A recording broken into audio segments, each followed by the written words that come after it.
Hey guys, I'm Andre. I'm Milton. I'm Tristan. And this is ATV. We're gonna be this is gonna be the last video of the World of Remnant series that we're doing for this. Yep. And right now we're gonna be watching the Schnee Dust Company one. Yeah, the Schnee Dust Company. The Schnee. And we're gonna see. Also, this video should also be. The video should also have the Great War 1, 2, this one, which that'll be after. All right. Let's get into it. So it's Schnee. It's Weiss's company. Schnee. Family company. Why Schnee?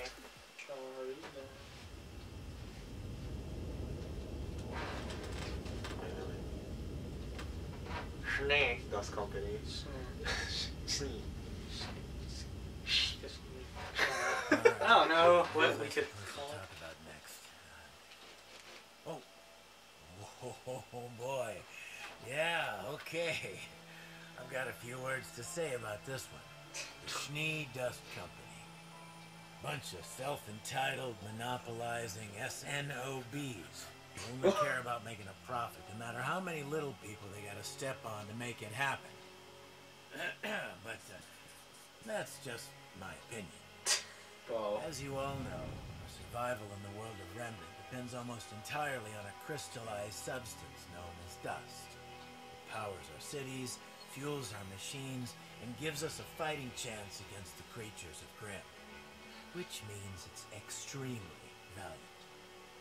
Nowadays, it's almost impossible to buy dust products without the Schnee Company snowflake stamped on the box.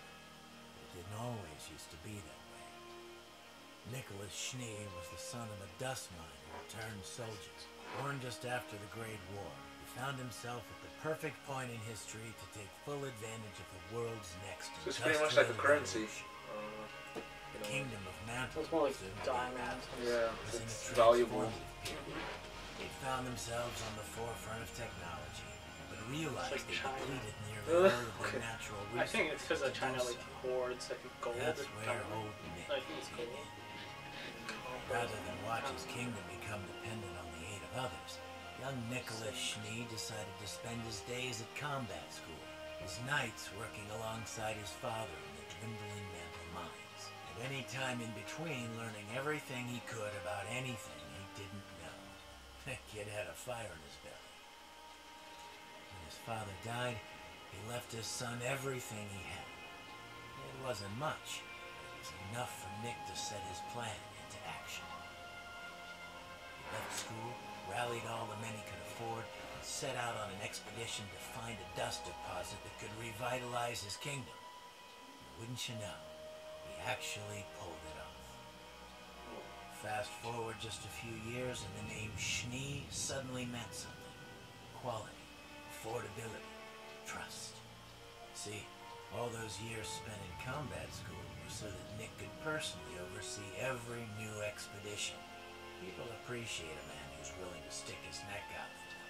And it's how the Schnee Dust Company earned the business of every kingdom in And Remnant. he knows what to do. Unfortunately, it's also what led to an early retirement. Nick had started a family that missed him, and his body was tired. Years of working in dust mines can have some nasty side effects on your health. And so enters Jacques Junet. Having married into the family, Jacques decided to take the Schnee name over his own. He was a lot of words I shouldn't repeat. Oh, he doesn't. Most He of dislikes. He was a cunning businessman. Jacques managed to convince Nicholas that he was the perfect man to run the SDC in his place. And from a certain point of view, he was right. Under Jacques' leadership, the Schnee Dust Company has become more profitable than ever, completely dominating the industry. The cost of the company sold. Cheap labor, dangerous working conditions, doing whatever it takes to destroy the competition. Jacques Schnee doesn't care about people. He cares about winning. That, and making sure he's got the best damn PR team in the world. The Schnee name still means something today, but as for what it'll mean tomorrow, well, your guess is as good as mine. So some guy that married into the family Took the name of Schnee. and became the leader that made the Schnee Dust Company into garbage. It's a bad It's always corporation. somebody. Always this There's a piece of garbage. Which obviously According to Crow, because he has a lot of opinions again. there's a lot of personal things. Which it seemed like Crow liked the granddad, Weiss's granddad. Yeah, he's respectable, but He's a this respectable new guy, man, but then yeah. Which kind of makes it weird how they really prominently showed a red scarf. Which I wonder if that'll have anything to do with it it. is. I wonder family. Man, this guy had a red scarf. It'd be really cool to have like a flashback about his adventures and everything, or Yeah, like like- a side story. Yeah, what was it like for him to travel? And how he did everything that he did and stuff. Because he kind of seems like that prominent shonen character. Yeah, he's like that main character who actually has a goal in mind and and does strives to. Oh, achieve Jacques it. is Boruto. And obviously there's a lot of, It's useless. and how it seems like he has a lot of optimism and struggles that he had to go through. But Yeah, an actual actual shonen protagonist. it seems like it'd be cool to watch his story. Alright. After that last one, we're getting straight into the next one, World of Remnant, which is the Great War. The Great War. Which, yeah, previously, Crow stated that it was the teens were technically teens, like, but the allies were Vale and Back Duo versus Mistral and Atlas. He stated he doesn't want that to And happen it was a horrible war that probably killed tons of people. And they also got the freedom of the faunus in it. So I guess we'll go just watch that right now. One. Let me see it. Probably have to put some of the beginning of the video. The Great War. The Great War. What a terrible name for such a horrible time in history. Though the war itself lasted around 10 years, the century leading up to it was filled with so much tension, you might as well lump them together. And most of that tension was coming from Mistral. Territories rich with resources and safe from Grimm have always been in high demand. But the Emperor of Mistral had managed to conquer nearly all that Anima had to offer, thanks in part to an unlikely friend, Mantle. The two kingdoms had formed an alliance. Mistral provided the small kingdom with goods unavailable in the frozen tundra. In return, Mantle introduced technological innovation as well as guidance in the settlement of Anima's cold, northern territory. It was good, until it wasn't. An incident in Mantle led to a strange and unexpected decree: the abolishment of the arts and repression of self-expression. The people of Mantle had come to believe that they would be much safer from the Grimm if they could simply keep the emotions of the masses in check. Given Mistral's strong, artistic culture, many assumed this would be the end of their alliance. But they were wrong. Mistral complied, selectively, enforcing Mantle's wishes only in the outer territories, allowing the centralized powers to continue to live as they pleased. If you haven't caught on yet, Mistral's full of jerks. The people of Vale had a problem with this. Well, they had a problem with a lot of things Mistral and Mantle had been up to. Treatment of their citizens, use of slave labor, and their constant insistence that their way of life was what was best for everyone. Eventually, Mistral made the jump across the sea to the eastern coast of Samus. The small islands and peninsulas in the area were perfect to establish a settlement. They were so perfect, in fact, that Vale had just begun settling the area themselves. I think we can all guess what happened next. The King of Vale did everything he could to avoid armed conflict. Despite cries from his people, he insisted on sharing the land with the settlers from Mistral. But to this day, no one knows who shot first. But what began as a riot between the two bands of settlers had suddenly become the first battle of the Great War. Mantle quickly came to Mistral's side. Battles were fought on both Sanus and Anima soil. Villages were lost to both combat and Grimm. And it wasn't long before Vacuo decided to join the party. Up to this point, Vacuo had done its best to stay out of the fight. Mantle and Mistral, having both already established a small presence in Vacuo territory years before, promised to leave them provided they didn't interfere. Soon, those talks evolved. It went from don't side with them to side with us and you'll be safe. Vacuo did not much care for that. It came to the conclusion that if Vale were to fall, there'd be no one left to stop Mistral and Mantle from conquering them next.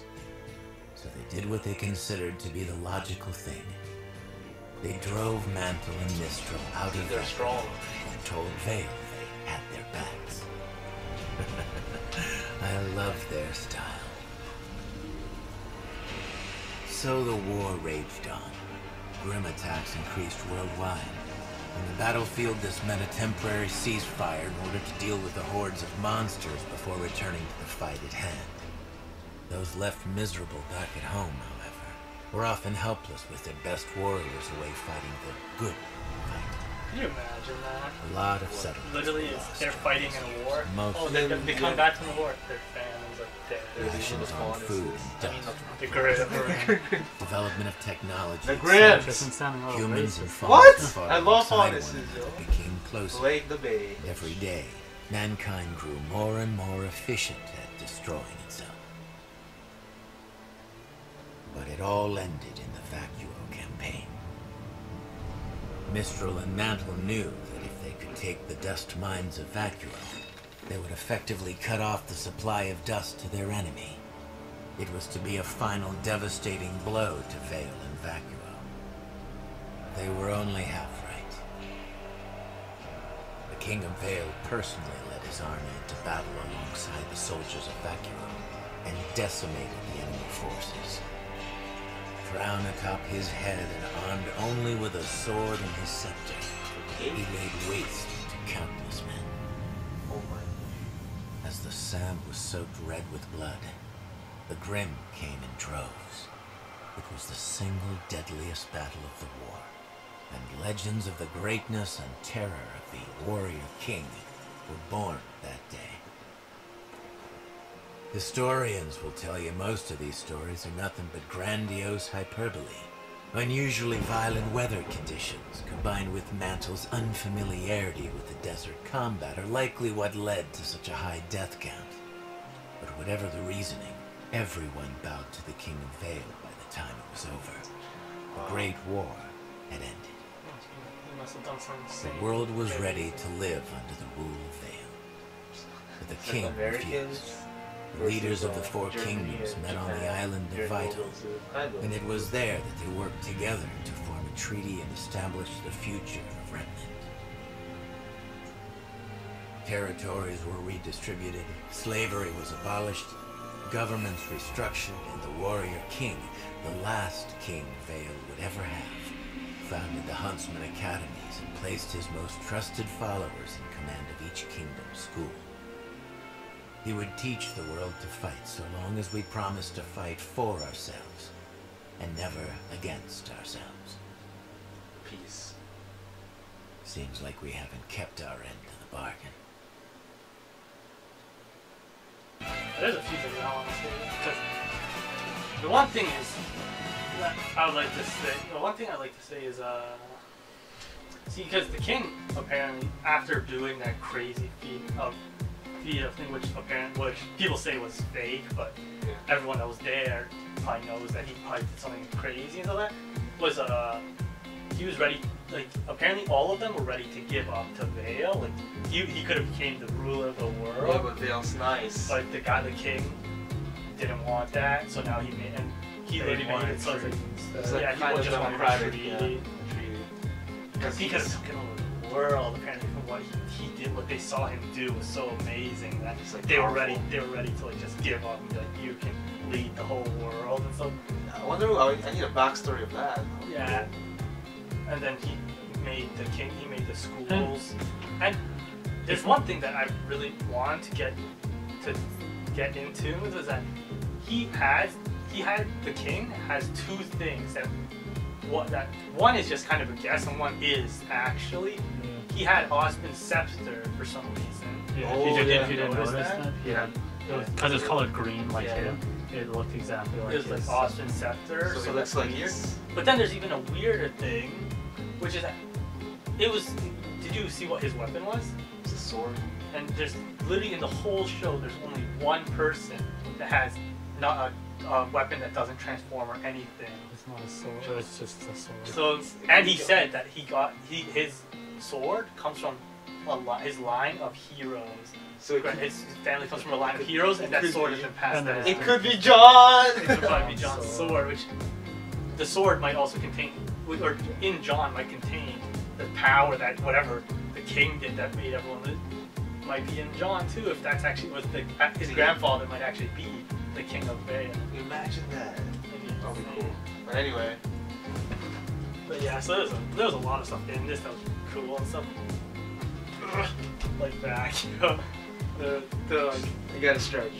They're like stopping, like, you guys are being crazy towards us. We're gonna help Vale, and they just go help Vale. The king seemed like it. And another thing too is that imagine how much that killed the king to do whatever he did. Yeah, I didn't want to fight. A guy that literally didn't want to fight in the beginning. He's like, no, I don't want to start a war. I don't want to let these settlers come in. And but then it caused a war. No, and something. Yeah. Imagine how bad it must have been It for must that have to been kill so bad. so many. It must have been so bad because he The knows that it's situation not gonna be resolved good. So he yeah, has to kill so them he all. literally had to stop it before it got out of hand. Like, and he literally had to probably kill a huge amount of people and just kind of like. So yeah, he was looked upon as intimidating. I guess. Yeah, the And, great king, warrior king. But anywho, I guess that's a great world of Remnant. But yeah, sure. if you like, I guess for now, if you like this video, don't forget to press the like button, subscribe if you want to see more of our videos, and comment on down anything else you want us below. to see. So we'll see you guys in the next video. Bye. See ya. See ya.